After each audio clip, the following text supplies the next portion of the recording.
Hello and welcome back to the Wandering Cantos. So, the Christmas season for 2025 may have come to a close, but I thought it would be fun to, talk about Christmas one last time and take a look at the different Christmas movies I watched this season. Some of these I had already seen before, so this was a rewatch, but these are literally the movies I watched beginning to end in 2025. And I just thought it'd be fun to sort of do a quick little tier list of them. I might be mentioning some relatively minor spoilers, but I don't think it'll be anything too crazy. So, Christmas Chronicles. Is it the best movie of all time? Probably not, but this isn't that sort of tier list. This is for the best Christmas movies I watched 2025. And it's sort of one of the best ones you could put on because the acting's amazing. It has good music. It really is like the Christmas movie. It takes place, in Chicago. You got the Cops, which is like reminiscent to the old like SNL cast-esque, Christmas movies and that whole era. Super charming performance for Santa. The child actors are great actors. It's heartwarming. It's charming. Again, actually has a budget, so it's well done. Just a great Christmas movie. The only part that I sort of don't like is there's a part where they all sort of separate and I think her name's Katie gets lost in a Santa sack, and then the Teddy has to go deal with gangsters. I feel like that part just feels kind of awkward, but beyond that, it's really good. And for a Christmas movie, it's just S rank because it sort of captures that childhood spirit of Christmas and and all the charm of Santa and all of that. So super fun. Champagne Problems. This one's a romance one in which a girl travels to France, I believe in Paris, to sort of potentially buy up an old vineyard kind of estate. And she meets someone at a bookstore and hijinks ensue. So this one I thought was pretty good, although I did feel like it was a little bit slower and more boring at times than others, but it's also like a very well filmed Christmas movie. Like the actual cinematography of it's much better than your classic Christmas movie. It does not have Netflix lighting, for example. So I'm going to give it a B because I feel like it loses some points for not being like the most you're really rooting for the two to fall in love kind of thing. But it also earns a lot of points just for basically how high budget it feels and how competent it feels. All right. A Very Vintage Christmas. This one, it has its charms, but I felt like the plot was a little too predictable. And I don't know, I didn't really quote unquote ship the two main leads. And I wasn't crazy about the guy just because I felt like, I don't know, he didn't feel as charming as you need for a lead in a romance. And then also there was just sort of weird small minutia, like the fact that he was the one who was all techie but it's a small town, and she was the one who was from the city but liked vintage but seemed to not know what an iPad was, but then they still wanted him to be have all the small town charm. And weird stuff like that was sort of contradictory. And there's also just weird stuff. She runs an antiques shop but lies about what all the items are. So it's sort of weird to cheer her on. I'm going to put this one at D just because I don't think I'll ever rewatch it. I didn't enjoy it that much. Then we got The Night Before Christmas. And this one, in my opinion, is also an S rank. So, is it goofy? Sure. Is it cheesy? Yes. Is it also super charming? 100%. It's just this goofy little romance movie about a knight who gets teleported into the future and over to I think it's in Ohio, and he ends up falling in love. But he's such a goofy character that you kind of can't help but fall in love with him alongside the main girl, Brooke, who's played by Vanessa Hudgens. And the thing is Vanessa's sort of the queen of Christmas acting. I really enjoy her acting style within the context of a Christmas movie. It's that's where her strengths are, and I really hope we get to see more of her in Christmas movies, just because she's really good at portraying falling in love and sort of having like the magic in her eyes, and also like coming off as being like a very nice person who, you know, fits all the values of a Christmas movie. So then we have the Princess Switch 2. So this one, it's a pretty good Christmas movie, but it's not as good as the first one, and I feel like it loses a lot of points for having the third Vanessa Hudgens character, because the first one doesn't really have any villains in the way that we normally expect. There's like the one guy's trying to investigate him, but ultimately even he seems like he's pretty kind and sweet, and you know, he's just kind of doing his job. So it's more just about seeing a bunch of charming people fall in love, and the real antagonist is just like their circumstances, because they've kind of lied and then accidentally fallen in love with people who don't know the lie. And so I just feel like the whole inclusion of this sort of heist and all of that, and then also since it canonically is sort of a bummer because the first one ends on such a sweet note, and then this one is like, oh, one of the couples broke up and the other couple is having like major communication issues. And I get that that's necessary for a sequel, because otherwise what would the plot be? But that sort of also is like, I feel like by being a sequel, it kind of tarnishes the first a little bit. So I'm going to give it a B. Then we have the Princess Switch. This one also, in my opinion, is an S. It's goofy, it's silly, it's funny, but it's also heartwarming. And it's the perfect type of movie to put on while you have some hot chocolate and it's snowing outside and you just want to put a big heavy blanket on.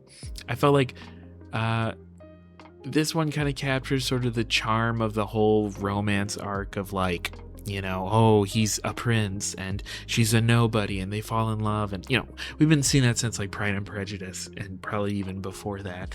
But again, I also feel like Vanessa Hudgens acting again is actually pretty good for the context of what type of movie it is. It's not really Oscar winning or anything like that, but if there was like a Oscar category for like Christmas movie and Christmas romance, I think she definitely would have won it, just because like she's super goofy with playing the two characters and their different accents and their different mannerisms, but she's also like actually really good at maintaining their different mannerisms, you know, despite no matter how goofy they are.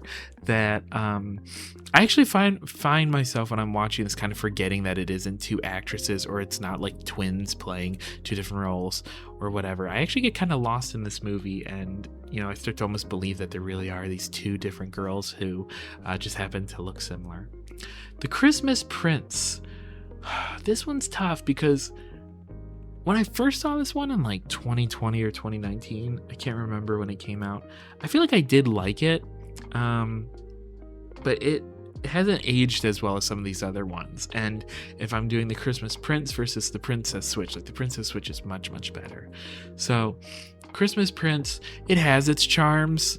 I do feel like the Prince character is probably a bit more princely. And I mean, he's like a one-to-one of like the English monarchy. But I feel like the girl isn't as charming, and also there's just some kind of like funny parts that have like just been not aged well and are super like of the time. So is this one gonna get a B or a C? I feel like if I put this one at B, I almost feel like I have to put this one at C. Maybe. No, I think I can have two at B. The Santa Claus. The first one, in my opinion, is really, really good, actually. This was sort of like my go-to Christmas movie growing up. It was sort of my Christmas Chronicles for like my generation. I thought it's just really charming. It's funny. It has also like humor that, you know, you'll appreciate when you're older as well. So it's not like it only holds up as a kid's movie. And it's also just such a crazy plot that, like premise, that I feel like I just have to give it an S just for that. Like, it's just such a,